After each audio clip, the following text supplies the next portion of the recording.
ত্রয়োদশ জাতীয় সংসদের সংরক্ষিত নারী আসনে বিএনপির মনোনয়ন প্রক্রিয়ায় এবার সবিজ অঙ্কনের একাধিক পরিচিত মুখ আলোচনায় ছিলেন। তবে শেষ পর্যন্ত চূড়ান্ত তালিকায় স্থান পাননি কেউ। মানে বেবি নাজনীন, কনকচাপা থেকে শুরু করে মৌসুমী কিংবা চমক কারও আপাতত সংসদে যাওয়া হচ্ছে না। সোমবার তালিকা প্রকাশ করেন বিএনপির সিনিয়র যুগ্ম মহাসচিব রুহুল কবির রিজভী। এর আগে 10 এপ্রিল বিএনপির সংরক্ষিত নারী আসনের জন্য দলীয় মনোনয়ন ফরম বিক্রি শুরু করে। 3 দিনের এ কার্যক্রমে মোট প্রায় 1300 প্রার্থী মনোনয়ন ফরম সংগ্রহ করেন। এদের মধ্যে সবিজের মধ্যে ছিলেন জনপ্রিয় সঙ্গীত শিল্পী কনকচাপা, বেবি নাজনীন, রিজিয়া পারভিন, দিলরুবা খান, দিথি আনোয়ার, নৃত্যশিল্পী ফারহানা চৌধুরী, বেবি, অভিনেত্রী রিনা খান সহ একাধিক সবিজ তারকা। পাশাপাশি আলোচনায় আসেন ছোট পর্দার অভিনেত্রী রুকাইয়া জাহান চমক ও মেঘনা আলমও। তবে যাচাই বাছাই শেষ পর্যন্ত দলটি তাদের দীর্ঘদিনের ত্যাগী ও সক্রিয় নারী নেত্রীদেরই অগ্রাধিকার দেয়। ফলে সবিজ অঙ্গনের কোনো তারকা চূড়ান্ত মনোনয়ন তালিকায় জায়গা পাননি। তবে বাংলা গানের ব্ল্যাক ডায়মন্ড খ্যাত গায়িকা বেবি নাজনীন মনোনয়ন না পাওয়ায় সবিজে হতাশা প্রকাশ করেছেন অনেকেই। দীর্ঘদিন ধরে বিএনপির রাজনীতিতে সক্রিয় বেবি নাজনীন ছিলেন প্রয়াত নেত্রী খালেদা জিয়ার ঘনিষ্ঠজন।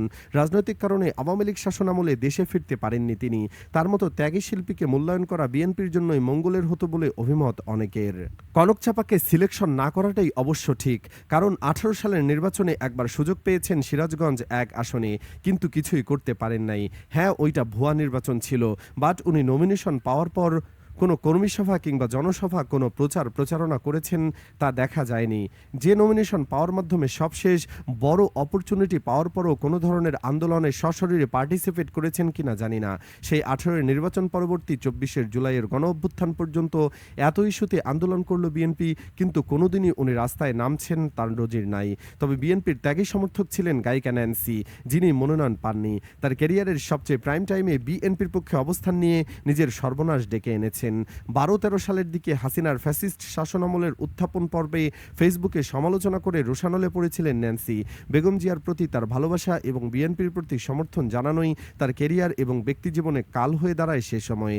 হাসিনার দুঃশাসনকালে প্রকাশ্যে আমি বিএনপি করি এই পরিচয় দিতে কুণ্ঠাবোধ করতেন না। এমন নয় যে সংস্কৃতি অঙ্গনের মানুষজন আর কেউ বিএনপি করতেন না, যারা সমর্থন করতেন তারা হাইড করে কাজ করতেন।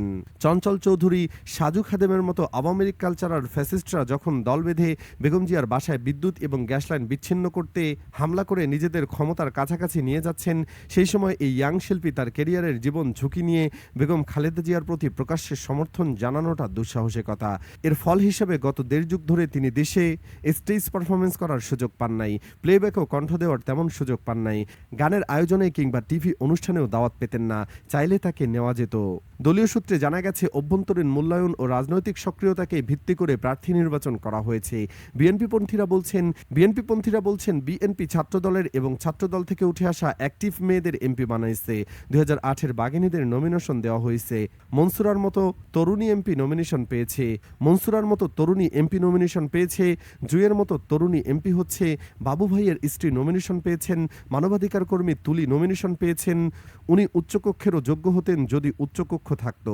নিপুণ রায়ের মতো রাজপথের সংগ্রামী মহিলা, পাপনের মতো অ্যাক্টিভ, মাহমুদা আপার মতো বিচক্ষণ, ফারজানা শাকিলের মতো ব্যারিস্টার কে নেই? এই নমিনেশন নিয়ে সমালোচনার জায়গা খুবই কম, মোটামুটি দারুণ ব্যালেন্স হয়েছে বলে মন্তব্য করেছেন বিএনপির সমর্থকরা।